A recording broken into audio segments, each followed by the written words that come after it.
दोनों का एक जैसा ही प्रश्न था।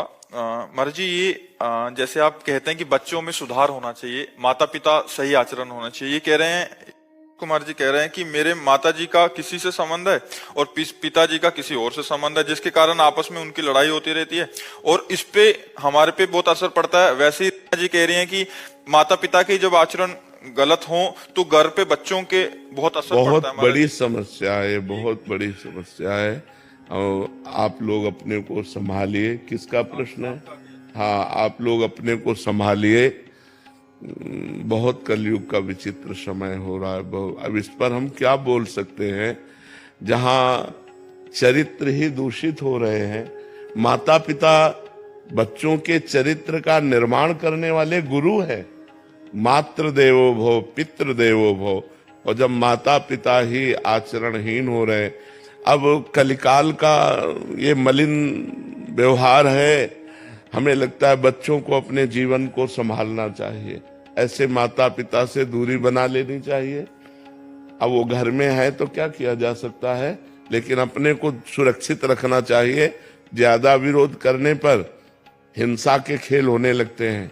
तो मुझे लगता है कि हिंसा ना करके, अपने जीवन को पाप में न डाल करके, उनके आचरणों की उपेक्षा करके अपने जीवन को बचाना चाहिए। इसी कारण मैंने 2 बार मतलब काफी बार माता पिता पे हाथ उठा दिया। वही तो मतलब, हिंसात्मक प्रवृत्ति ना करे, चुपचाप शांत अपने जीवन को।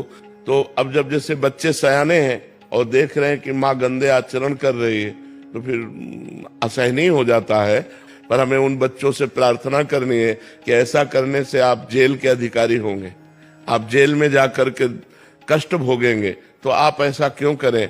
आप ऐसे माता पिता का मन से त्याग कर दें। और अगर सयाने हैं तो बाहर जाकर कमाइए, खाइए, अपनी जिंदगी जीजिए। ऐसे माता पिता के संग से दूर हटिए। जहां तुम्हारे अंदर क्रोध आता है, तुम्हारे अंदर हिंसा की भावना आती है, उसको त्याग कर दो, नहीं तो तुम्हारा जीवन बर्बाद हो जाएगा। मान लो तुमने माँ को मार दिया या पिता को मार दिया तो जेल तुम्हें होगी, जेल के भागी बनोगे। तो फायदा क्या हुआ? पूरा जीवन जेल भोगो। वो अपने आचरण जो कर रहे हैं करने दो, तुम अपने जीवन को संभालो, पढ़ो लिखो, मेहनत करो, नौकरी पेशा करो। अब ऐसे माता पिता से उदासीन हो जाओ जो ऐसे गंदे आचरण करने वाले हैं, क्योंकि समय बहुत गलत चल रहा है। अब जैसे 50-60 वर्ष की आयु होने के बाद सबको चाहिए कि ब्रह्मचर्य से रहे और भजन करे। अब जब 50-50 वर्ष के लोग गंदे आचरणों में जा रहे हैं तो कितनी बुद्धि भ्रष्ट हो गई है। 22 वर्ष तक ब्रह्मचर्य रहे और उधर 50 वर्ष के बाद ब्रह्मचर्य प्रारंभ कर दे, बीच में गृहस्थाश्रम का प्रयोग करे, तो वो जीवन मोक्ष का अधिकारी हो जाता है।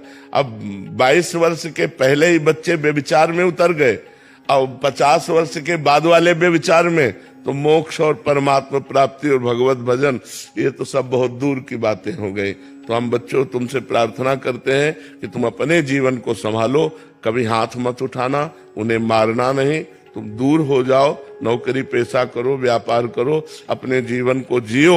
उनको मतलब मारना नहीं, कभी उनकी हिंसा मत करना, और वो तुम्हारे समझाने से समझेंगे नहीं। जैसे कहते हैं ना, बूढ़ा तोता राम राम नहीं बोलता। तो ऐसे ये जो लोग हैं, ये लोग सुधरने वाले नहीं हैं, क्योंकि तुम्हारे जैसे बेटे हो गए और फिर वो गंदे आचरण कर रहे हैं, वो सुधरने वाले नहीं है, ये सब नरक जाएंगे। इसलिए अपने को दूरी बना के रखो और भजन करो। संध्या सिंह जी का ही महाराज जी एक और प्रश्न है, और काफी सारे वैष्णवों का भी प्रश्न है महाराज जी। महाराज जी कह रहे हैं कि कभी कभी कोई बड़े ऑपरेशन होते हैं जहाँ मतलब जाना पड़ता है रोगी के रूप में, तो महाराज जी वहाँ कंठी उतारने को कहते हैं, क्योंकि MRI वगैरह उतार देना चाहिए। देखो हम आपको बताएं, अगर आपने कंठी नहीं धारण की, आपने माला नहीं पहना और आप भगवान का नाम जप करते हैं, अच्छे आचरण करते हैं, तो आपको भगवान की प्राप्ति होगी। आप कंठी माला धारण किए हैं, आप पाप करते हैं, झूठ बोलते हैं, कपट करते हैं, तो आप नरक जाएंगे, पक्का समझो। तो अगर हमें कहीं ऐसी जगह है कि हमारी भाई कंठी उतरा ली जाती है, हमें हठ नहीं करना चाहिए। कंठी उतरा लो, राधा राधा थोड़ी बंद कर दोगे, वो तो अंदर चल रहा है राधा राधा। हमारी भी उतारी गई, जब अस्पताल गए तो हमारी भी कंठी उतार करके बाहर कर, वो MRI में नहीं लेटाते जब, तो कंठी उतार दी। तो उसमें आज बहुत पीड़ा होती है, इसकी गुरु प्रदत्त मेरी कंठी नहीं, कंठी भाई देखो, उतार गुरु प्रदत्त नाम मंत्र कंठी है, अब उतार कर क्यों कह रहे हैं भाई मशीन की नहीं? अब शरीर गुरु प्रदत्त रोग भी तो है, ये किसके द्वारा दिया हुआ है? ये भी तो प्रसाद है। तो अब औषधि रूपी पूजा कर ली गुरु जी की है, अगर कह रहे कंठी उतार दे तो ले भैया थोड़ी देर पकड़े रहो कंठी, हम उसको जांच करवा लेते हैं, इसके बाद फिर कंठी बांध लेते हैं। देखो झगड़ा नहीं करना और समस्या नहीं पैदा करना कि अब हम कंठी नहीं उतारेंगे, नहीं कोई बात नहीं, राधा राधा राधा 2-4 मिनट के लिए किसी को अपने पकड़ा दिया, अपने मशीन में लेट गए, 2-4 मिनट बाद फिर बांध दे, उसमें कोई फर्क नहीं पड़ती। 10-5 मिनट के लिए ऐसा होता होगा, 10-5 मिनट के लिए, हाँ, तो इसलिए हमको ज्यादा उसमें हट नहीं करना चाहिए। उससे क्या है कि जो डॉक्टर को पकड़ना है, कौन सा क्या परेशानी है वो पकड़ लेगा, तो हमको सुविधा देनी है डॉक्टर को, उस समय हम कंठी उतार कर किसी अपने निजी जनों के हाथ में दे देते हैं और अपना करवा लेते हैं, फिर सम्मान पूर्वक उसे पुनः पहन लेते हैं, इसमें कोई फर्क नहीं पड़ता। हमें लगता है सुलझा हुआ वैष्णव होना चाहिए, झगड़ा झंझट ये सब नहीं, बहुत प्यार से, हाँ अभी लीजिए हम 5 मिनट में उतार के देते हैं। भगवान ये ऑपरेशन थिएटर में 4 से 5 घंटे के लिए उतारने के लिए बोल रहे हैं। कोई बात नहीं, देखो सही पूछो, हम शरीर नहीं है, सही पूछो, पांचों भूले देह सुधि, छठे भावना रास की, तब पावे रसरीत स्वामी श्री हरिदास की। इस शरीर से संबंध हटाना होगा, वनिता पुरुष भाव मिट जाए, सेवे ललितादिक के भाई। ये 5 भौतिक शरीर मैं नहीं हूं, मैं नहीं हूं, ये मेरे को मिला है भगवत प्राप्ति के लिए, ये मेरी गाड़ी है, मैं ये नहीं हूं, ना तुम स्त्री हो ना हम पुरुष हैं, हम सब उस परम पुरुष के अंश हैं, केवल ये शरीर में आए हैं परमात्मा प्राप्ति के लिए। तो इसलिए हमें ज्यादा इन बाहरी बातों पर ध्यान नहीं देना। देखो अब तुम मतलब हमारी बात समझ पाओ, अगर एक श्लोक है सुधा निधि में, राधा सुधा निधि पढ़ा है तो शायद अगर आप मतलब पढ़े होगे तो समझ पाओगे। लिखन्ति भुजमूलतो न खलु शंख चक्रादिकम विचित्र हरि मंदिरम न रचयन्ति भालस्थले लसत तुलसी मालिकाम ददति कंठ पीठे नवा गुरुर भजन विक्रमात् इहिते महाबुद्धया। बोले गले में कंठी नहीं बांधी, मस्तक में तिलक नहीं लगाया, कोई भी चिन्ह नहीं है वैष्णव के, लेकिन गुरु प्रदत्त नाम मंत्र में इतना डूबा हुआ, बोले ऐसा कोई महावैष्णव बिरला ही होगा। लिखंत भुजमूल तो न खलु शंख चक्रादिकम विचित्र हरिमंदिरम न रचयन्ति भालस्थले लसत तुलसी मालिकाम दधति कंठ पीठे नवा गुरुर भजन विक्रमात् इहिते महाबुद्धया।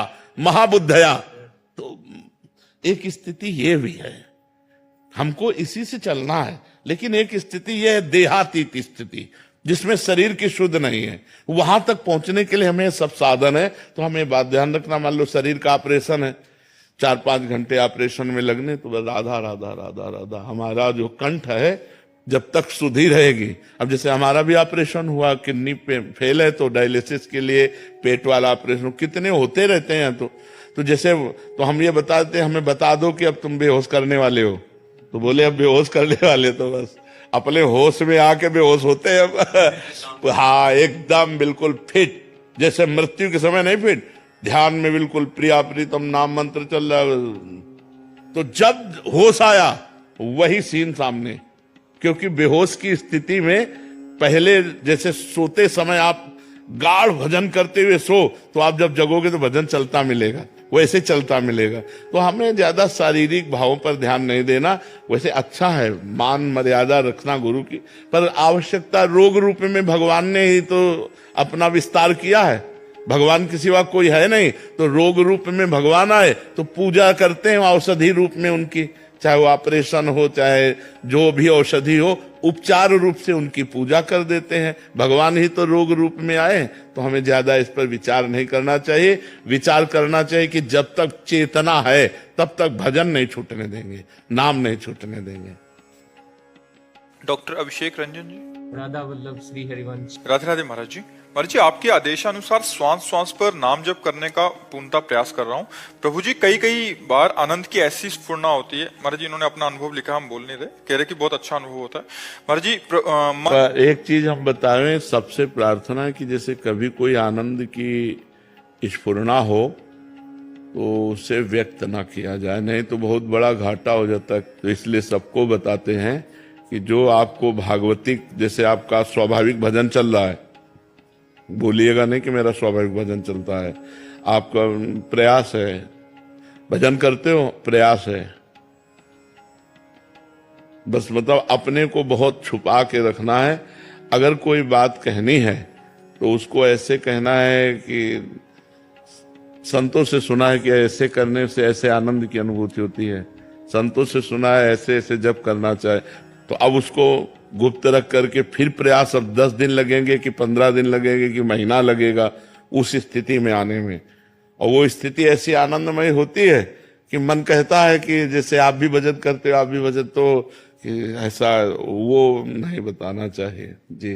मर्जी, मन मस्तिष्क में एकांकिक मौन को लेकर पूज्य उड़िया बाबा जी के वचन बार बार प्रेरित करते हैं कि उड़िया बाबा जी के अनुसार मौन हमें ईश्वर के पास ले जाता है, मौन ब्रह्म की ओर, मौन आत्मा का साक्षात्कार, मौन जीवात्मा से परमात्मा तक पहुंचाने की सीढ़ी। आता महाराज जी, क्या मौन से, मानसिक मौन और वाचिक मौन से विरह की अनुभूति और प्रगाढ़ होती है? और बिल्कुल बिल्कुल 100% इसमें कोई एक भी % संशय नहीं, क्योंकि वाणी से सबसे ज्यादा अपराध बनता है।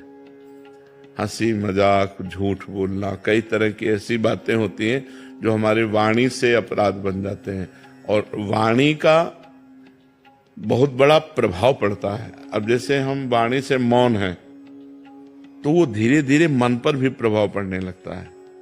आप देखो कुछ दिन मौन, जैसे आप तो बोलने की जैसे तो एक उदासी छा जाएगी, अब बोल सकते नहीं तो फिर एकांत का मन करेगा कि हम किसी से मिले ना, किसी से जुले ना। पर जैसे जिसका व्यापार है या नौकरी है या अन्य साधनों में रत है और साधनरत है, तो मतलब विचार मौन रहना चाहिए। विचार मौन ज्यादा उत्तम है। विचार मौन का मतलब है जैसे आप हमसे कोई बात पूछ रहे हैं, अब हम बार बार अब पूरी मनोशक्ति लग रही हो, आप समझ नहीं पा रहे, हम समझाना चाह रहे, तो हमारे अंदर चिड़चिड़ापन आ जाएगा। अगर अत्यंत आवश्यक है तो हम बोल देते हैं, और अत्यंत आवश्यक नहीं है तो हम उत्तर नहीं देते। इसे विचार मौन कहते हैं। जो बोलेंगे सत्य बोलेंगे, मृदु बोलेंगे, हितकर बोलेंगे, नहीं तो मौन रहेंगे। साधक जो गृहस्थी में है उसे जड़ मौन ना लेकर विचार मौन उत्तम रहेगा, क्योंकि परिवार है, गृह कार्य है। अच्छा, संत वेश में क्या है कि अब हम आज से नहीं बोलना चाहते, तुम्हारे ऊपर किसी का अधिकार नहीं, आप हमें नहीं बुलवा सकते। लेकिन गृहस्थी में बहुत सी ऐसी बातें हैं जिनमें आपको बोलना ही पड़ेगा, तो उसमें विचार मौन ज्यादा उत्तम है, जड़ मौन ठीक नहीं है। तो विचार मौन के द्वारा भी वही गति प्राप्त की जा सकती है। वाणी का सद्व्यवहार परमार्थ को पुष्ट करता है, या वाणी का मौन, दोनों पुष्ट करते हैं। तो हम सद्वाक्य बोल करके, सद्व्यवहार करके अपने मन को निसंकल्प बनाएं, अपने मन को मौन की तरफ ले जाए। मन को मौन की, मन का संकल्प रहित हो जाना ही सच्चा मौन है। तो इसके लिए वाणी का मौन सहयोगी है, पक्का सहयोगी, क्योंकि अपने लोगों ने इसका आश्रय लिया है, इसका सहारा लिया है, आज भी है। शाम टाइम हमको, इस समय तो हमारा ये सेवा रहती है, इसके बाद फिर हम कोशिश करते हैं कि हमें मौन ही रहना पड़े। इशारे से बात कर ली, जैसे कोई बात है कि आप अगर बहुत बोलना हुआ तो 2 शब्दों में बोल दिया, यानी शांत अपने सुमिरन चिंतन में। तो ऐसा है, व्यवहाररत उपासक को विचार मौन रहना चाहिए। हाँ, सबको चाहिए। हम व्यर्थ में क्यों बोलें, हम क्यों गाली गुप्ता करें, अपनी जवानबंदी करें, झूठ बोलें, व्यर्थ में क्यों बोलें। बहुत गंभीर रहना चाहिए, शांत रहना चाहिए। उसकी बात सुनी, अगर बोलने लायक है तो उत्तर दिया, नहीं तो मौन है, हमें क्या मतलब, चल दिया। अगर मान लो आपसे कोई पूछ रहा है, आपसे ही डायरेक्ट पूछ रहा है, कोई बात पूछ रहा है, आपको लग रहा है उत्तर देना ठीक नहीं, नजर नीचे की, चल दिया। वो आदमी जो समझे, पागल समझे, अभिमानी समझे, जो समझे वो समझा करे। आप तो प्रपंच रहित हैं, और जो साधक है वो समझ जाएगा, बड़ा प्रवीण साधक है, अपने आप को कैसे बचाता है, देखो मौन होकर बचा लिया। शांत, बिल्कुल बहुत जरूरी है। नहीं, वाणी से इतने अपराध बनते हैं कि लोग समझ नहीं पाते। वाणी से अपराध ही अपराध बनते रहते हैं। शरीर से और वाणी से ज्यादातर अपराध बनते रहते हैं, इसीलिए परमार्थ में उन्नति नहीं हो पाती। अगर शरीर और वाणी निष्पाप हो जाए तो मन बहुत जल्दी भगवान में लग जाए। इसीलिए देखो, संतों को देखो, बड़ा पवित्र स्नान, कपड़ा लत्ता सब पवित्रता से रहना, कि हमारा शरीर निष्पाप हो जाए, हमारी वाणी निष्पाप हो जाए तो मन भगवान में लग जाए। मन का तन और वाणी से बड़ा संयोग है। हम जहां बोलते हैं मन हमारा वहीं जाता है, हम शरीर से जो क्रियाएं करते हैं मन उसी में जाता है, जो संबंध रखते हैं। अगर हमारा देखो, तभी 3 की शरणागत कही गई, तन वांग मनो भी, शरीर मन और वाणी, वांग तनु वांग मनो भी, 3 का बहुत बड़ा योग है साधना में। तो हम शरीर को पवित्र रखें, वाणी को कम बोलने का अभ्यास रखें, दूसरे को ज्यादा बोलने दें, अपने बहुत सोच समझ के उत्तर दें और भगवान का नाम स्मरण करें।